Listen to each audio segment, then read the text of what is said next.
Welcome back to Sports Etc., guys. As we were talking a little earlier, I'm going to teach Tyler here a little bit about fantasy football. I'm excited. I'm excited I'm to... excited. I've never been in a fantasy league before, but I have friends that have done it and the reason why I've never done it is because I never felt like I knew enough about the players and how I don't follow closely enough, right?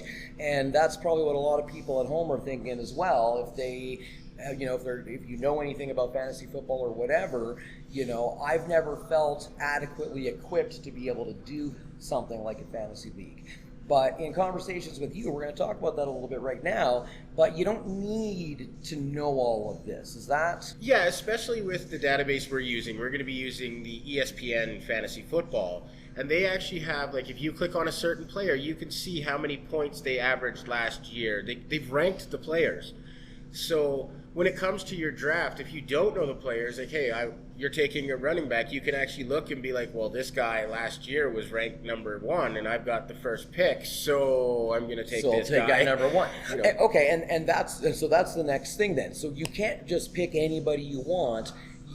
Players are assigned based on an order like they would be in a real league, and you have to do a draft. Yes, you have to do a draft. Each team will draft players, so no team can have the same player. Okay, so I will never have the same player as anyone else. Right. There's no overlap at all. No, once a player's taken for a team, that player is assigned to that team. For some reason, I always thought that there could be overlap in these, but there isn't. There is different styles of fantasy leagues where they do that, and those ones are usually like, hey, you've got an X amount of fake budget to spend, and these players are worth certain dollar value, and you have to build a roster that way. Okay. I'm not as big of a fan of those because everyone could pick the same team. I like drafting players, trading players throughout the year, or picking players up on waivers. Okay, well so we're getting a little too far ahead for me now. Let's start about the draft. And by the way, guys, the link for the ESPN site that Chris just talked about is online. I've got it right in front of me right here, and we're going to put it in the description down below. And you are all welcome to go check it out, and you can actually register a team. And we are going to be doing a draft. We're going to talk about how this draft works here in just a second. But next Saturday, right here at Gators at 1 p.m., we are going to be doing a fantasy draft. And you are all welcome to join. We have room for 12 teams, and I believe we've got 3 teams registered. I've got a team. I've got a team. You got a team. And my older brother has a team. Okay. So 3 teams already. We've got room for 9 more. If you're interested, come on down to Gators next week. And if you're really interested and you want to make sure you secure that spot, then fire us off a message on Sports Etc., Facebook, Instagram, of course, right here on YouTube. And if you comment and subscribe on YouTube, you'll go into the draw on Labor Day. We're giving away this sweet Calgary Stampeders t-shirt here. We're going to have a bunch of other fun prizes going away that day. So what we're going to do with the Fantasy League here is talk about the draft a little bit, because we need to know how that, especially for a rookie like me who has never done any type of fantasy football, I don't feel like I know a lot about the players that I can choose from, but I'm doing this anyway, and it's going to be fun. Why is it going to be fun for me, even though I don't know anything about anything? Well, one thing I find that makes it really fun once you have your team, if there's games that you actually don't care about, but you have a player playing on that team, you all of a sudden have a vested interest in that game.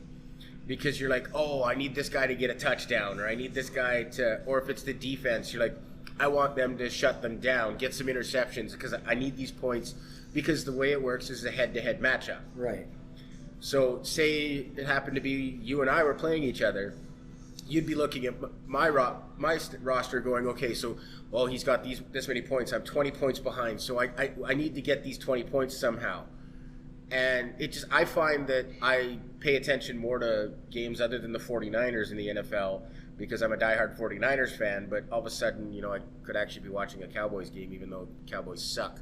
You know what? Okay, so I got you. So if I'm hearing you right, it does a couple things. The first thing it does is it makes the game more exciting for you have a vested interest for more than maybe just your home team. Right. If I am a and again, I've never been a giant NFL fan, but if I was going to pick a team, it would be the Patriots. Always has been, even before they were winning. so they would be my team down there. And so if I was cheering for anything in NFL football, I would always cheer for the Patriots. But other than that, whatever. But now, if I'm able to build my own little team, now I'm earning points. And so now, as I watch these games that I otherwise wouldn't care about, now it's kind of exciting. Yeah, it adds an excitement. It adds an exciting element to it. And then the second thing you're saying is that you get to compete with your buds. Well, yeah, it's always fun, to beat your friend. Or, Yeah. If Tell me about it. That's what she said. Who knows? You also could make new friends with some of you guys joining that we may not actually know that well. All of a sudden, a rivalry could be created with you and Tyler here, and you come out to a karaoke show and be like, "Yeah, I beat you last week. It was awesome." You know what? Well, it seems unlikely because I am going to pick a winning team next Saturday. I'll tell you what. So people go to the site. Step one. That's right? step one. And we register, and I just did this a little while ago. It's real simple. Takes 2 seconds. You go, create a little account, email address, whatever. Boom, you have an account set up, and you are registered on our team. Yes. Okay. Or in our league. In our league, yes. In our league, and now you have the ability to create a team, but it's not going to let you create the team yet. It waits until the draft. Right. Okay, and the draft is scheduled for next Saturday, and what's going to happen here when we show up? How is this going to work? Well, see, the way the draft is designed, it's called a snake draft. So the teams will be randomized as to who get first pick, and if you pick first in the first round, that means you pick last in the second round. Vice versa, if you pick last in the first round, you have back-to-back picks. You'll get the first pick in the second round, just to balance it out. Okay. So that not one team always gets the first pick, because that's a lot of people have complained in the past where it's like, well, you always get the best player every round. You should, Which is, I can understand, it's no different than, in any game where the same team wins over and over and over and over again, everybody else gets a little butthurt, right? And that's just the way it goes, right? So, but the league has to be fun. It does. The league has to be fun. And you know what? It is more fun when it's more competitive. So I can totally understand that. Yeah, so basically you draft, for your starting lineup, you'll obviously need a starting quarterback, 2 running backs, couple receivers, what's called a flex player, which could be any offensive player like your running back, receiver, tight end. You also need to draft a tight end. I totally forgot about that. Then there's drafting You always need a tight end. Then there's drafting a team's defense and special teams, which that can get tricky because, you think, hey, this team's going to have a great defense, but then, week 1 happens and you're like, wow, that's what happened to me last year. So you're drafting your lines and your special teams. So basically I'm going to create a defensive line, an offensive line, and a special teams line. Is that kind of the idea, or? Offensively, you draft players by position. Okay. But defensively, you're picking up like the 49ers defense. Okay. It's their entire defense, and you'll get points via yards allowed, interceptions, turnovers. Okay, so for defense, you pick a team. Yes, you pick a team. Okay, so I need to choose my offensive line, the players that I want on my offensive line, 1 player in each position. And then I also need to choose a team that is going to back my defense. So I want the team that has the best defense in the league, which, if I just heard you correctly, is the 49ers. Well, I don't know if they're going to, but I'm hoping so. All right. So he's pulling for that. And then for special teams, I also I draft a kicker. Yeah, you usually pick a kicker. Pick a kicker because you'll get points for point after attempts, field goals. You can lose points for missed field goals. Okay. That's where it gets interesting. I've had games in the past where I'm doing really good, but it's a tight game. I'm only up by like 2 or 3 points, and then all of a sudden a field goal kicker goes out and misses 2 kicks, and he gets negative points, and you're like, I hate you. I hate you. You just cost me this week's game. And the beauty of fantasy football too is it's only during the regular season. So as you get close to the end of the regular season, that's when the playoffs actually start for fantasy football. Because you can't do the playoffs in the playoffs because the majority of the league's not there. So it would really handicap teams. I see. So yeah, like you were saying though with the positions, normally like you have 2 running backs, a couple wide receivers, and unlike normal football, your marquee player is not your quarterback. You want to have a good quarterback, But the players that usually get you the most points are your running backs and receivers. Yeah. They're the ones that go off the board quick and fast. Right. Because one quarterback can connect with multiple receivers. Exactly. Or multiple running backs. So the likelihood that those guys are going to be getting more points is increases. As well, you have to look at it. Like ESPN's got a great database. You can click on players and it'll show you this year's schedule, what they did last year, if there's injuries. So where can we go if we want to be prepared for the draft? There's a site on ESPN here as part. Once we've created our account, we can find that part where we can do a little bit of research and we can be prepared to show up with our team a little bit kind of in mind. You can search players by position and it'll show you their rankings, what they did last year, what's projected. They've actually got, it's great. I love it. So really, if you don't want to even really do any work behind this, you can just kind of go in there, look at what they recommend, and just make your picks based on that. Some guys have done that and done very well. There you go. So really, as much level of excitement and commitment that you want to put into something like this is totally fine, but you don't really need to know very much. You just show up, you create a team, and now you have the ability to make points.